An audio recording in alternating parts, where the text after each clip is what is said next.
The financial lingo rarely lets the outsiders understand plainly how markets function. Most of the terms used are abstract, complex ones, and sound unreal to most people. It is hard today to explain why it is so important to own physical gold in the actual context, and why the spot price doesn't matter that much in determining the real value of gold without being aware of certain key elements moving the gold market. And it is of the utmost importance to understand some of those elements if one is to be able to support a seemingly discouraging volatility. Thus, we will try to explain the situation by making a historical parallel with the Titanic shipwreck. You're on board the Titanic. It just hit the iceberg, and it's going to sink. Not all passengers are aware of it, except you and a few others who have the technical know-how to know that the ship cannot be repaired and that it will sink. The situation being so compelling, you belong to those who fully understand the importance of owning a lifeboat.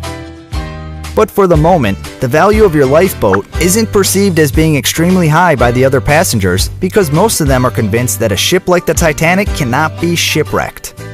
The spot price of your lifeboat on the bridge of the Titanic has gone up since hitting the iceberg, but it has not reached its maximum value because most passengers cannot believe the ship is sinking. But since you know what is going to happen, you're not really worried with the spot price of your lifeboat, especially because you know that the staff members are lying when they're telling the passengers that there are lifeboats for everyone, and not to worry.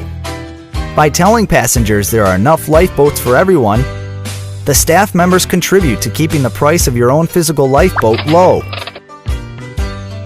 But you know that those lifeboats do not exist, and that the value of your actual physical lifeboat is much greater than its spot price on the bridge of the Titanic, or than the value of certificates given by staff members to passengers and claiming lifeboat delivery promise. The spot price of your lifeboat on the bridge of the Titanic does not reflect its real value, but you know that. In time, its value will explode to the upside. The staff members are manipulating the price of the lifeboats by creating an offer of virtual lifeboats that do not exist.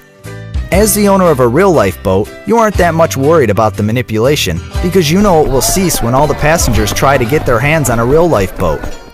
On the other hand, knowing the reality of the lies of the staff members and not trusting them since the crash, you're not going to let them keep an eye on your lifeboat for you,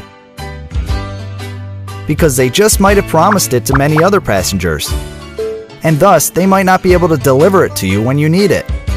The staff members are trying desperately to avoid a movement of panic, and they're trying to control the situation by influencing the price of the only asset that has real value on the bridge of the Titanic, the one that will make you survive the shipwreck.